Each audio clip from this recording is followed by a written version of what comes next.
In practice, the PV cells or the solar cells are never identical. Even cells from the same batch of manufacture will not have identical IV characteristics. Further, you will see that when the PV cells are mounted on the rooftops and exposed to the solar radiation, there may be neighboring buildings, the shadow of which may be falling on portion of the PV cells and PV modules. There may be trees nearby whose shade will be falling on portions of the PV modules. Therefore, some of the PV cells will be under shade, and there will be some of the PV cells which will be under bright sunlight. Therefore, the short circuit current of the PV cells in bright sunlight will be much higher than that of the PV cells which are in the shade. Therefore, you will see that having non-identical solar cells is a practical situation. Now, if these cells having non-identical IV characteristics are connected in series, what will happen? What will be the resulting IV characteristic of the combination? Will there be detrimental effects? Can we estimate the resulting IV characteristics? How is the power versus voltage curve? These are some issues that we would like to look at and study in this module. Here we see the circuit of two PV cells, non-identical PV cells, and that are connected in series like this, and these 2 points are the output terminals of the combined series connected cells. The load is connected across the output terminals R0. We are interested in the voltage Vt across the terminals and the current through the terminals. Vt1 is the voltage across the terminals of the first cell. Vt2 is the voltage across the terminals of the second cell. Now we are interested in seeing how to get the IV characteristic of this entire combination. So let us have alongside the V versus I graph, still unpopulated, just the X and the Y axis. Let us have also another I and V axis, and this is for having the IV characteristics of cell 1 and cell 2 and how they play a role in the development of the IV characteristics of the combined cell. Now let us have this IV characteristics. This IV characteristic shown in red is that of the PV cell 1, which is also shown in red here, and the voltage being measured there is shown by a red arrow. The second IV characteristic shown in green represents that of the PV cell 2, is also shown in green. So I have indicated the IV characteristic PV cell 2 slightly lower than that of PV cell 1, indicating that the short circuit current of PV cell 2 is smaller, meaning that this cell is shaded. I have considered the open circuit voltage VOC1 and VOC2 as same for both the cells as shown here. The short circuit current ISC1 and ISC2 are as shown here, and the green one, that of the cell 2, is bit lower, indicating that cell 2 is partially shaded. Now let me consider a situation where R0 is infinite, which means this is open circuited. This terminal, the combined terminal of this module is open circuited, which means the load line is along the x-axis. In both the cases, it will be along the x-axis, because open circuited, no current flowing through either of the cells. Each of the cells are open circuited. The combined cell is also open circuited. So what is the operating point? So you will see for each of the individual cell, the operating point is here because the load line is the x-axis. So the terminal voltages VT1 and VT2 are like this. How does it look like here?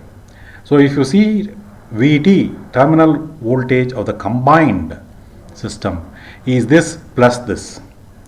So one operating point that you will get is this, which is VOC1 plus VOC2 with the x-axis as the 1 by R naught load line. Now let us change the value of R naught.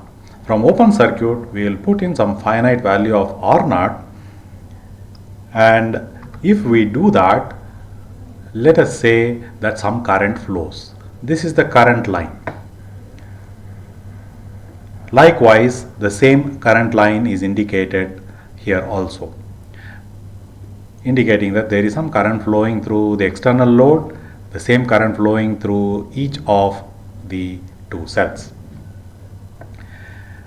Now I know how much amount of R naught I have applied, and therefore the 1 by R naught line is known. The current line is known. The point of intersection is one operating point, as shown here.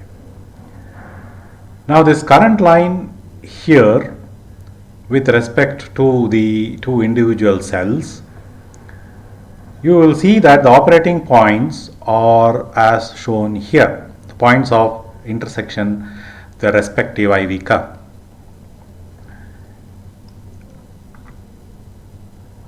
So this distance is the voltage across the cell 2, VT2, and this distance with respect to the other operating curve is VT1, which is the voltage, terminal voltage across the cell 1.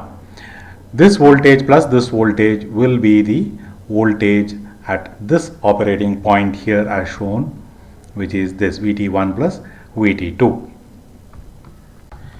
Now let us increase the load further, decrease R naught.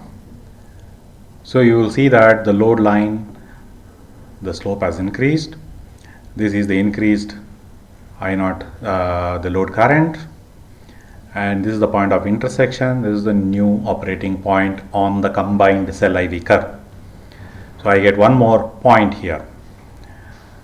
For the increased load current, with respect to the individual IV characteristics of the cell 1 and cell 2, you see here are the new operating points, and this is the voltage across cell 2, this is the voltage across cell 1. Addition of this will be the voltage of the operating point of the combined cell. Now I will further increase the load, which means I will further decrease R naught. So what happens? This is moving up further like this. This is the operating point with respect to the load current line as shown here, the horizontal line. So this would give you the operating, one more operating point as you traverse, as you sweep the load line from here onwards.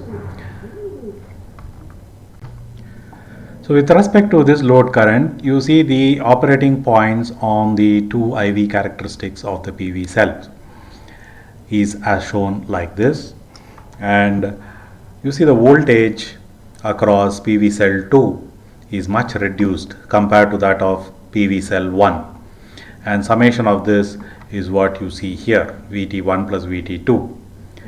Let us see at another critical point when you increase the load a bit further, I can reach at this point, that is the zero voltage point of the cell 2, where you have the operating point exactly in such a way that it is exactly at the vertical axis for cell 2. Cell 1 is at an appropriate point here. Now what happens to the combined characteristic? You see that the load line is like this, and this is the operating point. This will match exactly with this because the voltage contributed by the cell 2 is 0. So you see here VT2 is 0, VT1 is the voltage that is occurring here, and that should exactly be VT1, and which means that the cell characteristic 1 must pass through that point. So there is a point on the cell characteristic 1 which passes through.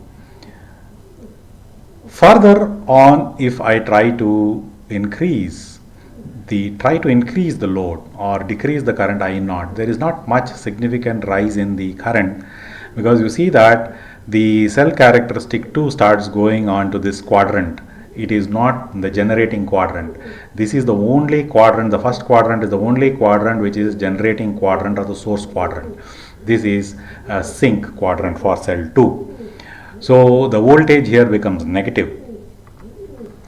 This is a negative voltage appearing across this, and this is a positive voltage with respect to the cell.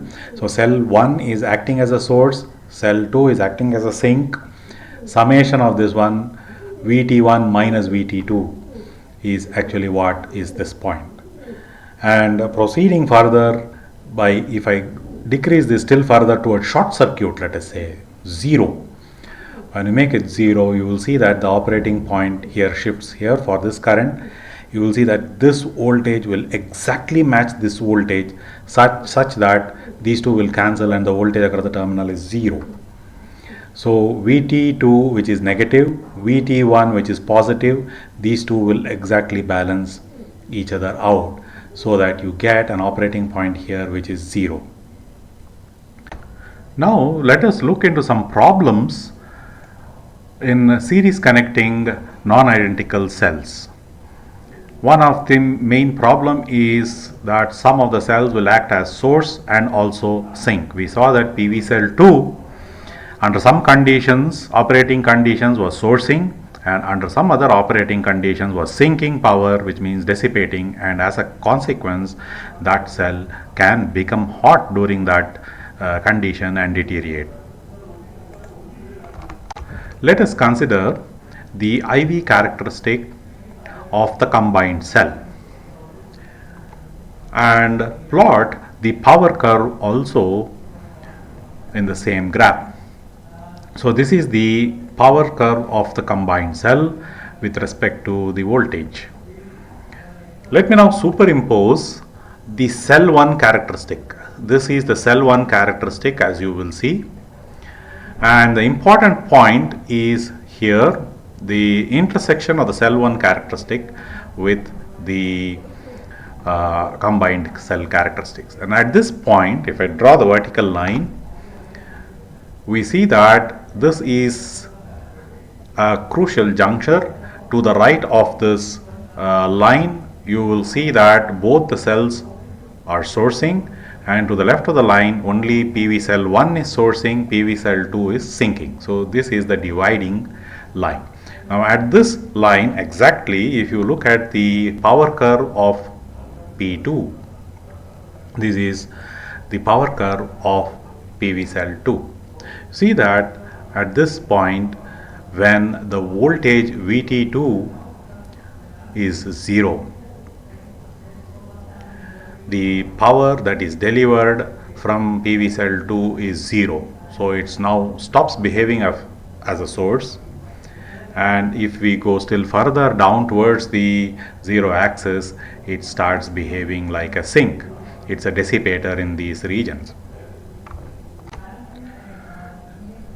Now if you consider this portion of the characteristic, the combined characteristic, which is shown lightly shaded, reflects onto the second quadrant for the individual cell of the PV cell 2 in this case. And the second quadrant is not a sourcing quadrant, it is a sinking quadrant. Only the first quadrant is a sourcing quadrant. So if a cell is in the first quadrant, the operating point is in the first quadrant, then it is a source. Otherwise, it is a sink. That is what is happening to the PV cell 2. To the right of this line, the PV cell 2, the operating points are in the first quadrant, and therefore you will see that P2 is positive. To the left of this line, when Vt becomes 0 and negative, the operating points for PV cell 2 is in the second quadrant, and therefore you see that it is acting like a dissipator. Contrary to that, you will see that PV cell 1 is positive in both the regions of the IV curve, and therefore it is always a source. Now if you look at it, is more or less constant. This can be seen from the fact that for a variation in the current in this narrow region, narrow space, the variation in the voltage of PV cell 1 is not much, and the variation in the current flowing through both the cells is also not much, and essentially the product of I into the cell voltage is essentially constant, and that is why you see almost it is a constant. And you see that here this power balances out, the negative power and the positive power gets balanced out, and therefore the power of the combined cell is 0 at that point. The important takeaway is that cell 2 acts as a sink during a portion of the IV characters of the combined cell, and that is detrimental to the PV cell 2. It deteriorates its characteristics. Not only that, it becomes a dissipator, and it dissipates this extra power and thereby brings down the efficiency of the entire system. So we should find ways to avoid this problem as best as we can.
The important takeaway is that cell 2 acts as a sink during a portion of the IV characters of the combined cell, and that is detrimental to the PV cell 2. It deteriorates its characteristics. Not only that, it becomes a dissipator and it dissipates this extra power and thereby brings down the efficiency of the entire system. So we should find ways to avoid this problem as best as we can.